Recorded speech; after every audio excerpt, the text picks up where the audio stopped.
a few minutes from now, President Uhuru Kenyatta will be, will also be leaving State House. Yeah, this I understand is the head of state leaving State House, Nairobi. The First Lady left a bit earlier.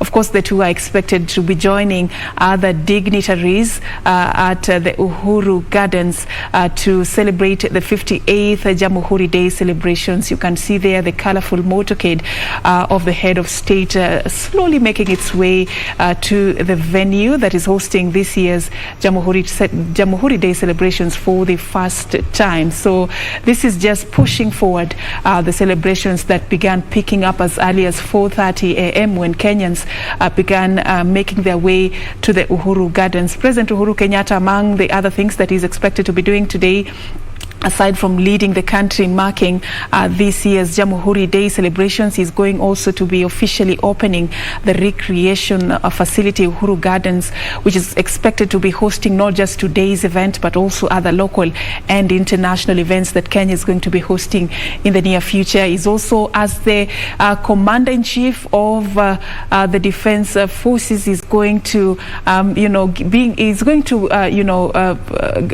inspect the Guard of Honor that has been mounted at the Uhuru Gardens. And of course, after that, we know what we're expecting today to happen also is the trooping of the colors. The head of state is going to lead this particular ceremony in ensuring that the 19th Kenya Rifle Infantry Battalion is granted their regimental flag in a colorful ceremony. That's the trooping of the color, which takes place every Jamhuri Day.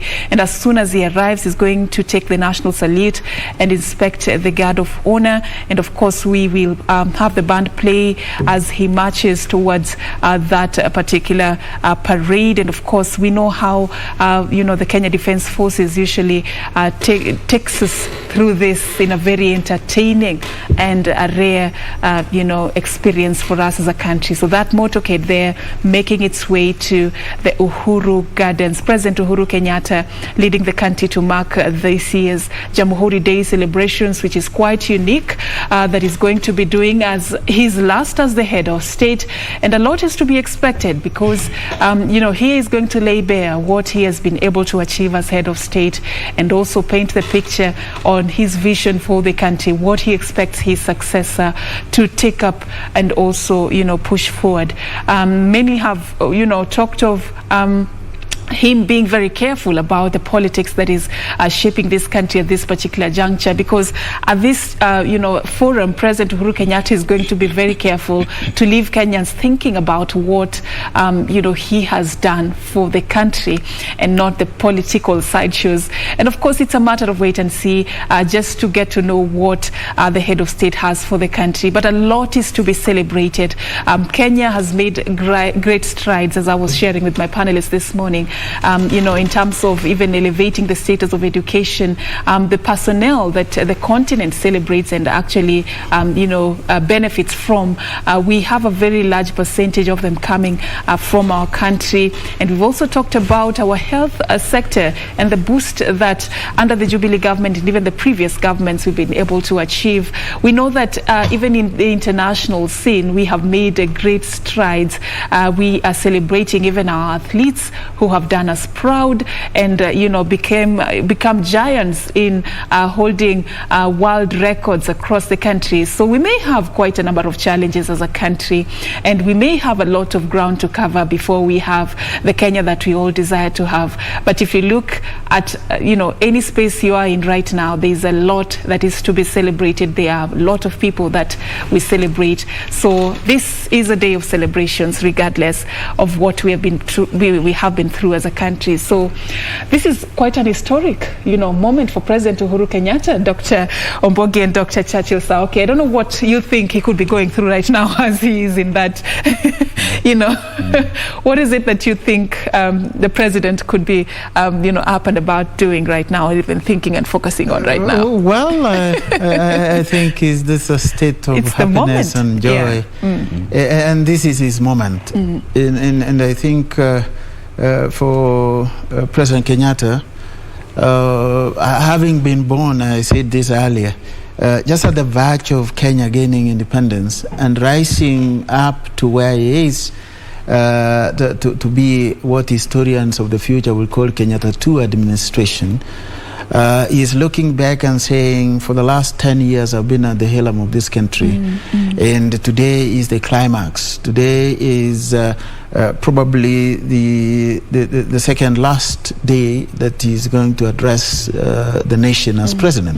I'm sure he will do the same thing in next year, Madaraka Day, 1st June.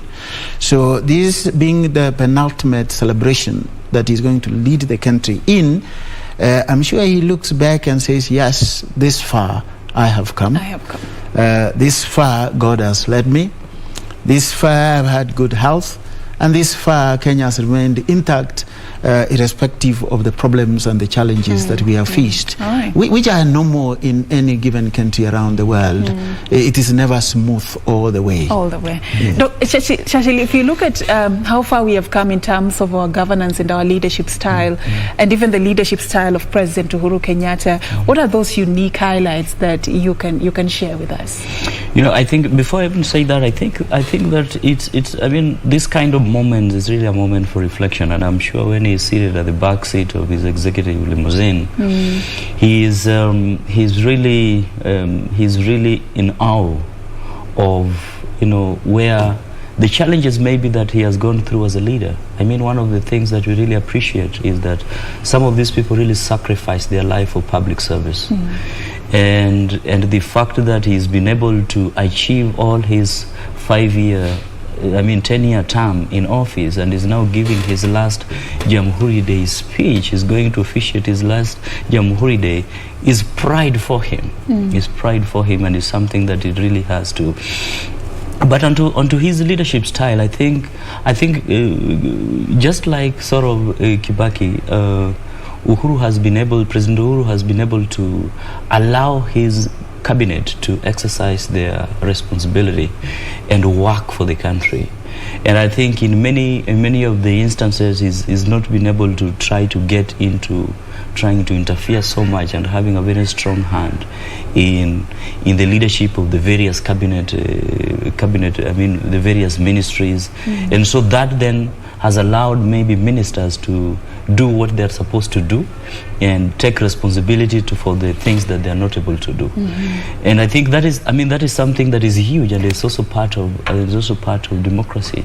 The other thing is that, you know, sometimes of course he has been whenever he's disappointed, he tries to want to express it out. He lays it bare. He does not mince his words. You know, as I said earlier, he says it as it is. This is something unique in democracies. That the president doesn't have his way all the time. If you see the frustrations that presidents of America go through, the frustrations the Prime Minister of Britain goes through, it's never easier. It is something that has to come through, trying to balance a number of interests, also trying to keep the country stable and peaceful, and also trying to ensure that each and every social aggregate that constitutes this country, has been failed. So most of the time you see the president feeling a bit frustrated. That is normal in democracies, and that has something to say about the political space that we actually have in this country, that has much more widened than perhaps it was during the era of President Kenyatta and President Moi. All right. And I know any minute from now we will be crossing over to the main event at the Uhuru Garden. But what you're watching on your screens right now is the presidential motorcade making its way to that particular venue, and once he gets there, of course, we'll be handing over to our team there. But as we wait for that to happen, do you think we have appreciated, let me say, to what extent have we appreciated or failed to appreciate the sacrifices that our founding fathers put in having the Kenya that we have today? Do you think we are sensitive to that, Dr. Sauke? I think that that is something that maybe we really need to reflect on, because you see, the issues about the history of our nation is something that is an inspiration that should continue to inspire generations. And I think that for even leading candidates, we must never seek to forget where we have come from as a country. Well, there has been attempts by governments to recognize, in Mashuja days, to recognize those who have worked to advance Kenya in various sectors, in sports, medicine, in politics, in public service, and many other things.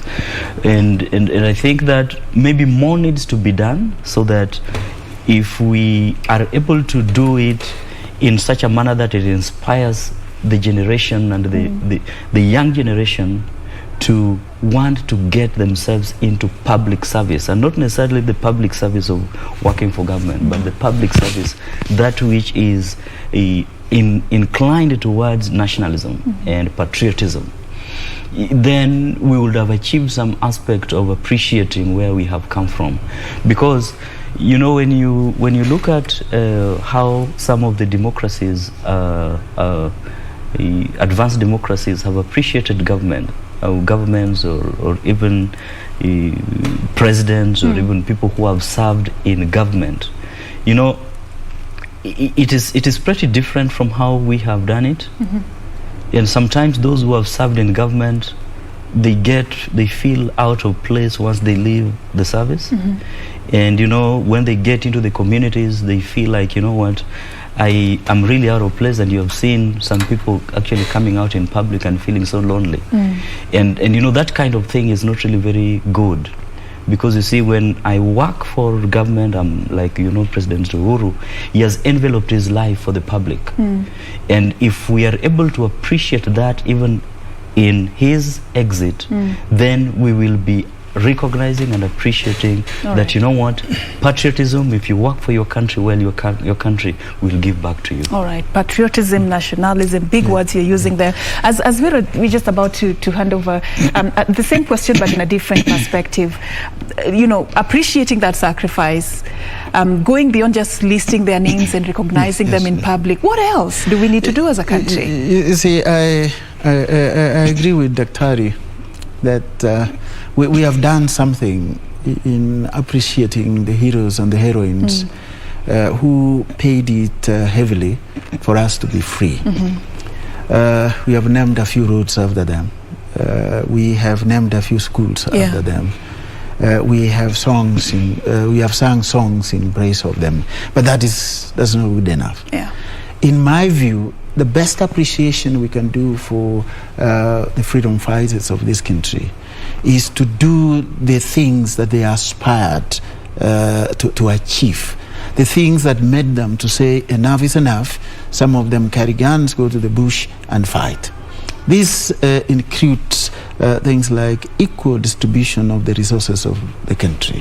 Includes things like justice and fairness. Includes things like freedom of speech, freedom of association, freedom of practicing our politics without any encumbrances that we have. The question is, have we done that? Have we? The question is yes and no. All right. Yes, because they aspired to a country that will be intact. I'm sure 58 years later. We are still free in some ways.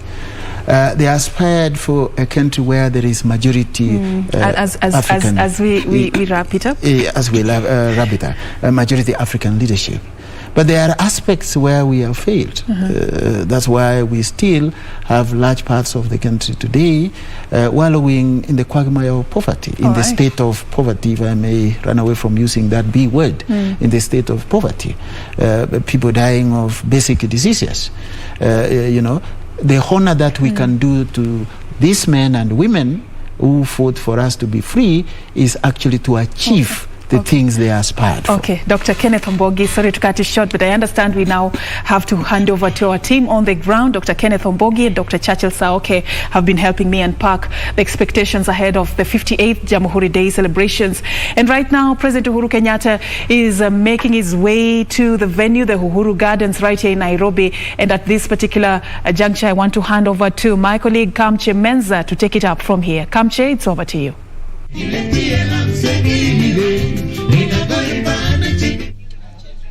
Naam, shukran mwenzangu Safina Acheng Ouma kutoka hapo studio.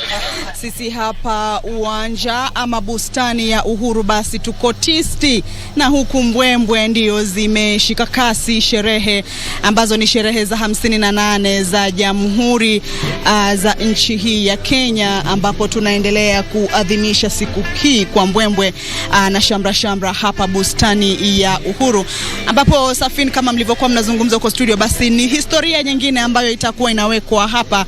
Manake tunaweza sema ni mara ya pili kwa sherehe hizi za Jamhuri kuandaliwa hapa, hususan bustani hii ya Uhuru. Kwa maana yake hii nazungumza hivi ni kwamba mwaka 1963 basi ndipo